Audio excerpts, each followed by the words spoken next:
Más pruebas contra Pedro Sánchez, sí, contra él, contra Pedro Sánchez. Una grabación aportada en sede judicial por el fiscal Estampa señala que el jefe real de la cloaca era Sánchez. El presidente, atención a la frase literal, había dado orden de limpiar sin límite tras la imputación de Begoña. Y última hora, la Fiscalía de Madrid cree, también relacionado con la cloaca, como no, que, les leo literalmente, Leire Díez lidera un plan coordinado para anular investigaciones de la UCO y anticorrupción. Vamos, que Sánchez ordenó frenar la investigación de los casos de corrupción que lo rodean por todas partes. Y el Gobierno alardea de haber aprobado por fin la dotación económica para los enfermos de ELA. Lo que no ha dicho Sánchez, se le ha debido olvidar, es que el retraso ha sido tan brutal desde la aprobación de la ley y la promesa del dinero que desde entonces han muerto 1.100 personas. En Es Radio, La Noche de Cuesta, con Carlos Cuesta. Es Radio. Miren, hoy Yolanda Díaz se ha superado. O sea, es complicado decir lo que ella ha dicho de una forma más breve, más contundente. Por una vez le vamos a tener que dar la razón. Escúchenla. Usted que está tan preocupada por la corrupción. Y señora García, queda gobierno de corrupción para rato. Sigan así, que no llegarán de corrupción para rato. Sigan así y no gobernarán jamás. No sé si ha acertado en el plazo temporal. Ahora, en la descripción de su gobierno, gobierno de corrupción. Literalmente gobierno de corrupción. De hecho, le han increpado y ¿qué ha hecho ella? Reiterarlo y decirlo, sí, gobierno de corrupción. Por supuesto, gobierno de corrupción. Miren, además es que es gobierno de corrupción por todo. Porque este gobierno de corrupción nació ya directamente en la época de la formación de este gobierno. Es decir, la conformación de este gobierno es un gobierno de corrupción. Porque a mí no se me va a olvidar, yo creo que a muchísima gente tampoco, que más allá de los casos de corrupción de los que vamos a hablar ahora y de todas las pruebas que están saliendo, este gobierno se conformó por destructores de España, por proetarras, por golpistas, por prófugos, por comunistas, con un único objetivo: repartirse el dinero que entre todos pagamos y repartirse el país que entre todos construimos.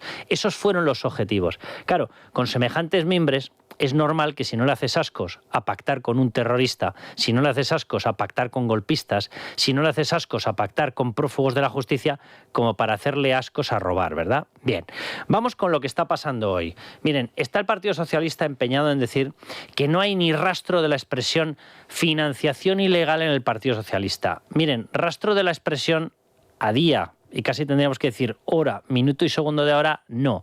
Ahora, ¿alguien puede poner la mano en el fuego a que dentro de 2 días, 5 días, no tenemos una imputación del Partido Socialista en pleno como persona jurídica, como partido por financiación ilegal? ¿Sí? Que lo haga María Jesús Montero, que lleva ya 364 manos quemadas. Porque evidentemente lo que se está investigando es un posible caso de financiación ilegal en el Partido Socialista.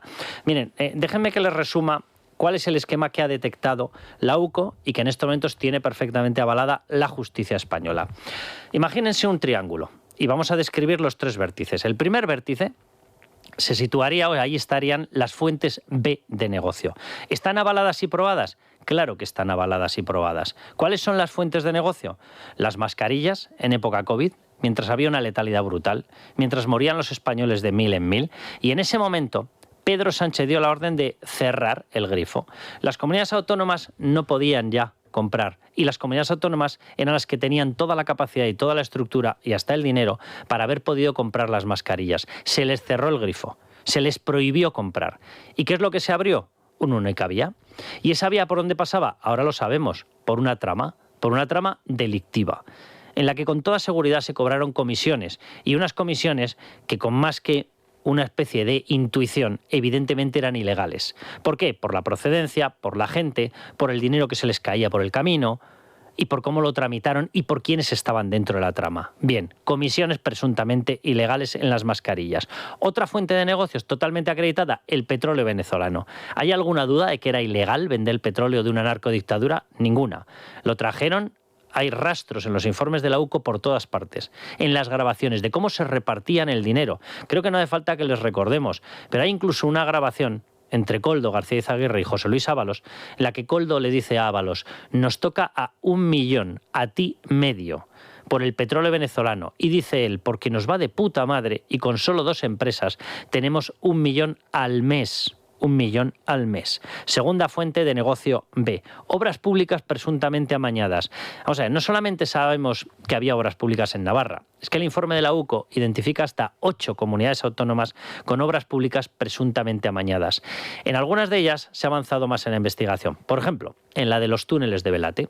¿Qué sabemos de las obras de los túneles de Velate? Pues, por ejemplo, que fue adjudicada al mismo que la impulsaba. Sí, a Santos Cerdán. Santos Cerdán dotó dinero del gobierno central. ¿Para quién? Para el gobierno de Navarra. Se sumó al dinero que ponía el gobierno de Navarra. ¿Y quién acabó recibiendo una parte importante del propio dinero que él mismo dotaba? Santos Cerdán. Porque él estaba dentro del accionariado con un 45% de Servinávar. Él recibía parte del dinero que él mismo se encargaba de dotar y de negociar. ¿Les parece muy limpio? Bien, la cuantía, y dirá alguno, está diciendo el PSOE, son todo importes de pequeña cuantía. ¿Así? Pues la parte que personalmente le corresponde por sus participaciones en Servinávar a Santos Cerdán, sí, esa persona que está en Soto del Real, es de 5,1 millones de euros. ¿Un mordisquito? ¿Un mordisquito de 5,1 millones? Les repito, es en una de las obras en las cuales se ha avanzado más en la investigación. Hay obras por toda España. Bien, tercera vía más que demostrada de negocio B. Y la cuarta, que por desgracia no se está permitiendo investigar a fondo. Y lo digo literalmente. Yo ya he pedido en reiteradas ocasiones que se le permita al juez Peinado investigar lo que es obvio que esconde otra de las grandísimas fuentes de financiación. ¿A qué me refiero? Al rescate de Air Europa. Víctor de Aldama ya está dando información, no del rescate de Air Europa, pero sí del rescate de Plus Ultra. ¿Acaso fue distinta la vía? ¿Acaso fue distinto el mecanismo? ¿Por qué Víctor de Aldama no quiere dar información del rescate de Air Europa? Pues para empezar porque se imputaría a sí mismo, se inculparía a sí mismo. ¿Va a hacer eso que desde el punto de vista de la defensa jurídica sería una tontería? No, no es tonto. Él se defiende en los casos que están abiertos. Hasta que no se abra el caso de Air Europa, él no va a aportar esa información. Por eso es absolutamente necesario que se abra esa línea de investigación. Pero están las reuniones de Begoña Gómez con Teresa Rivera. ¿Para qué? Para las subvenciones de la España vaciada. Hay fondos Next Generation. ¿O es que no nos acordamos de dónde estaba recibiendo el dinero, por ejemplo, Juan Carlos Barrabés? Juan Carlos Barrabés, el socio de Begoña Gómez, recibía también de esa fuente de ingresos europea parte del dinero de los concursos que ganaba. ¿No le interesa esto a la Fiscalía Europea? Porque ya ha empezado a decir que sí. Bien, en ese vértice del triángulo tenemos las fuentes B de negocio. Vamos al siguiente punto que tiene acreditado ya la justicia, la estructura. Y ahora dice el Partido Socialista, ¿pero no es B? Bueno, ya veremos si es B o no es B. Porque desde luego los indicios apuntan a que por supuesto que es B, a que por supuesto que es ilegal. ¿Qué había ahí? Tenemos un rastro de dinero pasando por la sede de Ferraz, de tomo y lomo. Tenemos rastro de bolsas de la compra, entrando con 90.000 euros. Las depositó y lo ha denunciado Carmen Pano, 2 bolsas, cada una de ellas con 45.000 euros. Tenemos órdenes dadas, también lo ha dicho Carmen Pano, que recibía órdenes. ¿De quién? De Víctor de Aldama, de llevar dinero para financiación ilegal del Partido Socialista. ¿Qué más tenemos? Tenemos un sobre entregado, ese lo ha entregado Víctor de Aldama, está en sede judicial, lo tiene la Fiscalía Anticorrupción. Un sobre que llevaba dentro cupos de extracción de petróleo por valor de 250 millones de dólares. ¿Cuál era el objeto? El objeto era pagar al Partido Socialista y al resto de partidos de la Internacional Socialista con una finalidad, que Pedro Sánchez fuera el presidente de la Internacional Socialista. ¿Saben lo que ocurrió en noviembre del 22?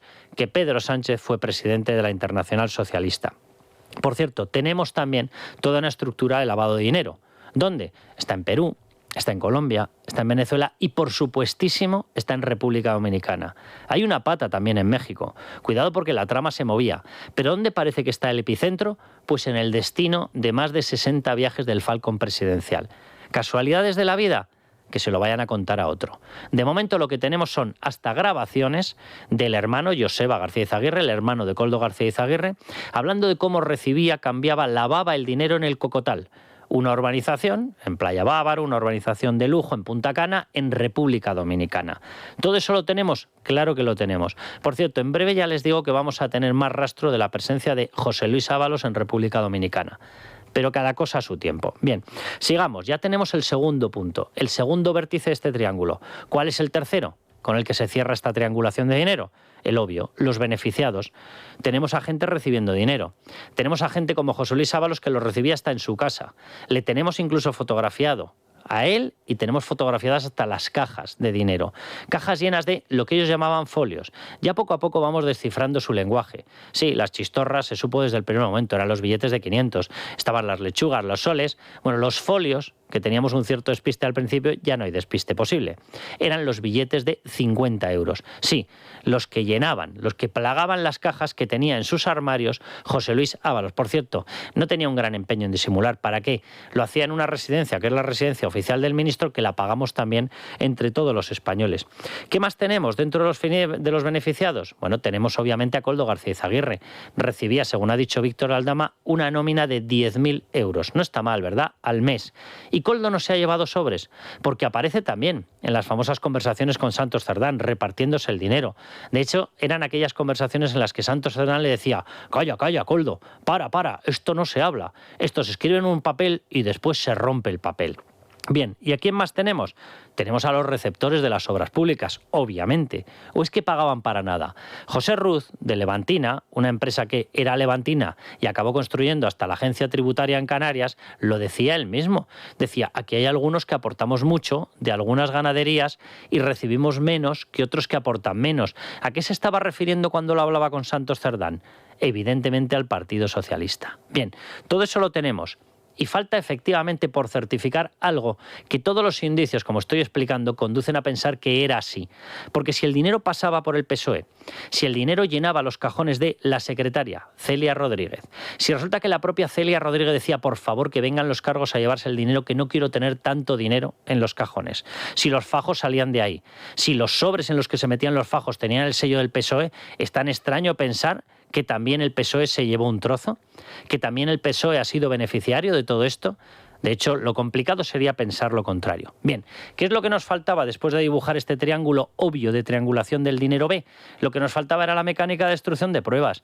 ¿Qué es lo que tenemos hoy y de qué les vamos a hablar en el programa? De la mecánica de destrucción de pruebas a través de la cloaca. ¿La cloaca era de Leire Díez? Pues claro que la de Leire Díez. ¿Solo de Leire Díez? Pero ¿quién podría pensar eso? En la reunión fundacional estuvo Santos Cerdán. El que mandó llamar a Leire Díez fue Santos Cerdán y el que hablaba con Pedro Sánchez era Santos Cerdán.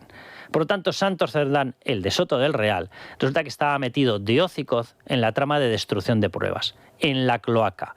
Y lo que acaba de decir, noticia de ultimísima hora, les repito el titular, la Fiscalía de Madrid, que acaba de decir que Leire Díez lidera un plan coordinado para anular investigaciones de la UCO y anticorrupción, certifica todo lo que les hemos estado contando.